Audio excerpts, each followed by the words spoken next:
여러분 안녕하십니까? 군수날입니다. 토요일인 11월 11일 서울 도심에 부정선거 규탄과 수개표 쟁취라는 함성이 힘차게 울려 퍼졌습니다. 얼마 전 이 방송을 통해 행사를 예고해드렸습니다만 11일 오후 서울 광화문광장에서는 자유통일당 등이 주최한 이른바 부정선거 규탄 및 투표 수개표 쟁취 국민대회가 열렸습니다.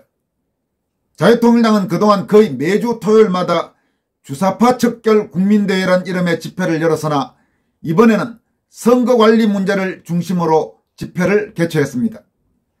이에 따라 4.15 총선 등의 선거부정 의혹 진상규명을 촉구해온 ROTC 애국동지회 등 예비역 군장교 단체나 고교연합 회원 등 그동안 자유통일당의 토요 집회와는 거리를 두었던 상당수 애국 시민들이 이번에는 함께 집회를 열게 돼 국민대회 규모가 최근 자유통일당 집회 등에 비해 대폭 커졌습니다. 행사 주최 측은 이날 국민대회 참석자가 약 20만 명에 육박했다고 주장했습니다.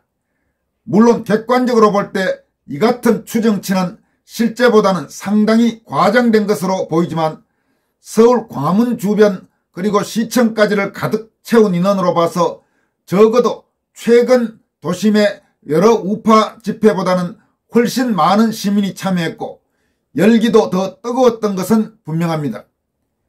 이날 국민대회에서 연사들과 시민들은 현재 대한민국 선거 시스템의 심각한 문제점들을 조목조목 지적하면서 사전투표 및 전자투표의 폐지와 수개표 방식으로의 전환 등을 강력히 촉구했습니다.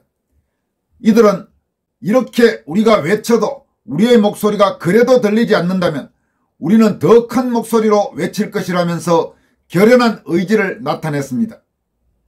또 국민대회 행사장 곳곳에는 선거제도 전폭 개혁, 조작선거 책임자 처벌, 노태악 사퇴하라, 부정선거 노, 수개표 예스 등의 피켓과 현수막도 곳곳에서 눈에 띄었습니다. 정광훈 목사의 영향력이 큰 자유통일당은 4.15 총선 이후 비례대표 선거 무효소송을 제기하긴 했지만 그동안 주사파 척결에 포커스를 맞추면서 선거부정 의혹 진상규명운동에 상대적으로 소극적이었던 것을 부인하긴 어렵습니다. 그러나 최근 국정원의 선관위 보안실태 점검 결과 발표와 선관위 전현직 공무원 자녀 특혜 채용 등을 계기로 선관위에 대한 국민적 불신과 의혹이 한층 커진 상태에서 상당한 인원동원 능력을 갖춘 자유통일당이 수개표 쟁취운동 등에 적극적으로 가세하는 쪽으로 방향을 전환하면서 앞으로 선거부정 의혹 진상규명과 선거 관련 제도 개선 운동에 상당한 힘이 될 것으로 기대되고 있습니다. 다음으로 살펴볼 소식은 한동훈 법무장관이 자신에 대해 비난한 송영길 전 더불어민주당 대표에 대해 직격탄을 날렸다는 내용입니다. 한동훈 법무장관은 이른바 전당대회 돈봉투 살포 의혹으로 검찰 수사를 받고 있는 송영길 전 더불어민주당 대표가 자신에게 건방진 놈, 어린 놈, 물병을 머리에 던지겠다, 반드시 탄핵해야 하라고 한 데 대해 고압적이고 시대착오적인 혐오 스피치라고 직격탄을 날렸습니다. 한동훈 장관은 11일 입장문을 내고 송영길 전 대표 같은 사람들이 어릴 때 운동권 했다는 것 하나로 사회 생산적인 기여도 별로 없이 자그만치 수십 년간 자기 손으로 돈 벌고 열심히 사는 대부분 시민들 위해 도덕적으로 군림했다고 비난했습니다.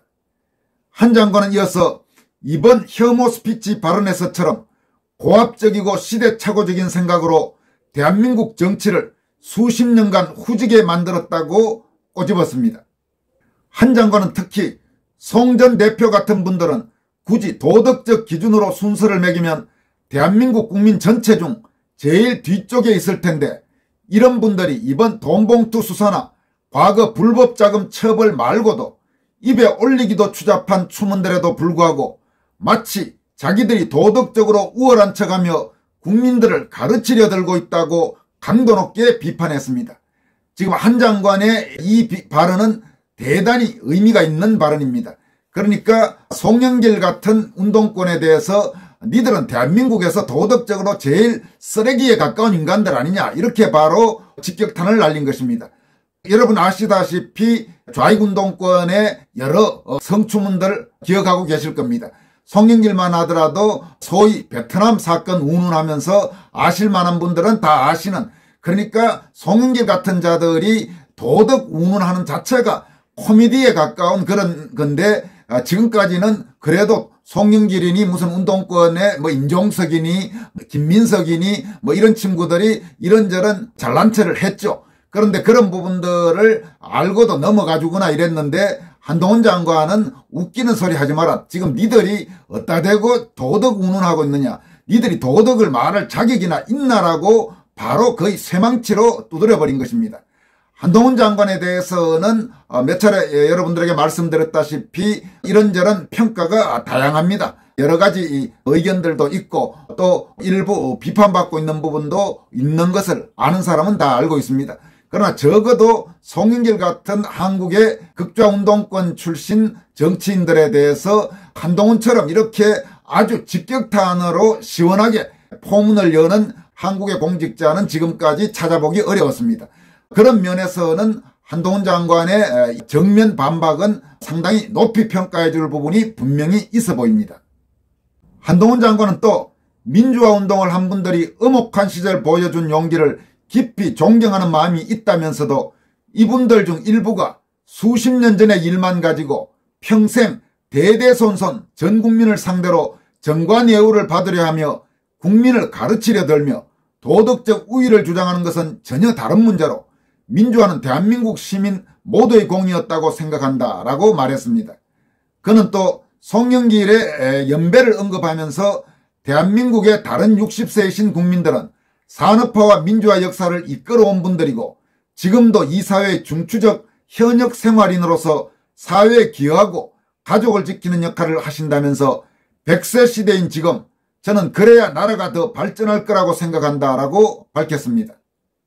이에 앞서 송영길은 지난 9일 서울 종로구 조계사 전통문화예술공연장에서 출판기념회를 열고 한동훈 법무장관에 대해 이런 건방진 놈이 어디 있나, 이 어린 놈이 국회에 와서 국회의원 300명 자기보다 인생 선배일 뿐만 아니라 한참 검찰 선배를 조롱하고 능멸하고 이런 놈을 그냥 놔둬야 되겠냐고 비난했습니다. 송영길은 이어서 내가 물병이 있으면 물병을 머리에 던져버리고 싶다면서 내년 총선을 위해서라도 반드시 한동훈을 탄핵해야 한다. 한동훈 장관, 윤석열 대통령, 이원석 검찰총장, 송경호 서울중앙지검장, 내가 당신들 용서하지 않겠다고 목소리를 높이기도 했습니다. 송영길, 당신이 어떻게 살아온지 아는 사람 다 알아요. 솔직히 말해서 당신이 도덕 운운하는 게 그 이야기 듣고 참 웃는 사람이 어디 한둘인 줄 알아요. 이번에 지금 송영길이 한동훈한테 제대로 걸렸다고 할 수 있습니다. 송영길 같은 저런 자를 잡기 위해서는 한동훈 같은 공직자가 필요합니다. 한동훈에 대해서 다시 말씀드리지만 여러 평가가 있는 것을 알고 있지만 적어도 송영길 같은 저런 자를 잡기 위해서 한동훈같이 제대로 직격탄을 날릴 수 있는 공직자가 더 늘어나야 됩니다. 그래야 한국의 저질 좌익들을 행패를 바로잡는데 일정 부분 기여할 수 있을 것입니다. 오늘 마지막으로 전해드릴 소식은 홍준표 대구시장이 대구에서 이준석 유승민 바람은 전혀 불지 않을 것이라고 밝혔다는 내용입니다. 홍준표 시장은 11일 자신의 페이스북에 16대 총선 당시 대구에 자민련 바람이 불었던 것은 YS 정권 출범 당시 대구에 설립 예정이던 삼성 상용차를 부산으로 가져간 데 대한 반감과 중심인물로 거물인 박철원 장관이 있었기 때문이다 라고 밝혔습니다. 그러면서 지금 윤석열 정권은 대구시의 정책을 전폭적으로 밀어주고 있고 이준석은 대구와 전혀 연고가 없다. 같이 거론되는 유승민은 아직 배신자 프레임에 갇혀있다. 이렇게 진단했습니다. 홍 시장은 따라서 대구에서 이준석 유승민 바람은 전혀 불지 않을 것이다 라고 일축했습니다. 홍 시장은 또 대구에서 18대 친박연대 바람이 분 것은 친이계 공천 학살과 유력한 차기주자인 박근혜 의원이 있었기 때문인데 이준석 신당은 전혀 대구 민심을 가져갈 만한 하등의 요인이 없다라고 분석했습니다. 그러니까 지금 홍준표 시장이 이야기하고 있는 것은 뭐냐면, 그러니까 16대 총선과 18대 총선 때 대구에서 일종의 다른 바람들이 있었죠. 16대 총선은 YS 정권 때의 총선, 또 18대 총선은 이명박 정권 때의 총선이었는데, 그때 16대와 18대 같은 경우는 그 당시 그런 바람이 불 만한 요인이 있었지만, 지금 이준석, 유승민 무슨 신당 해봐야 대구에서 바람이 불 수가 없다는 이야기죠. 이건 맞는 이야기입니다. 만약 대구에서 이준석, 유승민 신당 바람이 분다면 대구 시민 여러분들은 정말 다른 지역 국민들로부터 욕을 먹을 각오를 해야 될 겁니다. 말씀드리지만 저도 대구에서 고등학교를 나왔기 때문에 제가 이런 이야기를 할 수 있습니다. 한국에서 지역 문제는 상당히 예민한 문제라서 다른 지역 사람들이 어느 지역에 대해서 비난하거나 좀 부정적인 이야기를 하는 것은 상당히 조심할 부분이 있습니다만은, 저는 대구에 대해서는 비교적 말을 할 수 있는 자격이 있다고 생각합니다. 그런 면에서 본다면 대구에서 이준석, 유승민 만약에 신당 바람이 분다, 정말로 그러면 대구 시민들은 부끄러운 일을 하는 거죠. 그렇게 되지는 않을 것이라고 생각합니다. 차제에 다시 또 하나 말씀을 드린다면, 오히려 대구 경북 지역에서 나는 좀 더 선명한 자유의 투사들을 국회에 보내는 그런 전략적 선택, 전략적 판단을 하는 시민들, 도민들이 늘어나기를 바랍니다. 무슨 말씀이냐 하면, 국민의힘이면 국민의힘 공천을 받았다는 이유로 과거에 어떻게 행동했는지 보지를 않고 총선에서 밀어준다. 이건 안 된다는 말입니다. 예를 들어서 대구에서 공천을 받은 사람이 무슨 이준석, 유승민 이런 식으로 박근혜 대통령 부당한 탄핵 때 길길이 날뛰었던 사람이나 그 하수인들 같은 사람이 대구에서 국민의힘 공천을 받고 국회의원이 되는 건 이건 좀 웃기는 일이 아니겠습니까? 오히려 몇 차례 말씀드린 도태우 변호사 같은 전국적으로도 지명도가 있고, 또 대한민국의 자유민주주의, 법치주의를 위해서 뭔가 10사람, 20사람 이상의 국회의원 역할을 할 수 있는 미래가 보이는 정치인들을 대구에서 국회의원으로 뽑아주는, 만약에 공천을 못 받는다면 하다못해 무소속으로 출마하더라도 당선시킬 수 있는 현명한 유권자들이 대구와 경북 지역에서 지금보다는 훨씬 더 늘어나기를 저는 소망하고 있습니다. 그래야 대구 경북도 전체 대한민국 정치에서 보다 더 많은 영향력이 생길 수 있습니다. 솔직히 말해서 지금 대구 경북 지역 국회의원들 가운데 이름이 제대로 알려진, 특히 좋은 의미로 이름이 알려진 정치인이 몇이나 됩니까? 이름이 알려졌다 하면 오히려 부정적인 이미지, 배신자들, 정말 지금까지 해서 안 될 그런 길을 밟아온 사람들이 대부분 아닙니까? 그런 면에서 대구 시민과 경북 지역 도민들이 정말 다음 총선에서는 제대로 된 자유투사들을 국회에 보낼 수 있는 그런 선택을 해주기를 정말 간절히 소망합니다.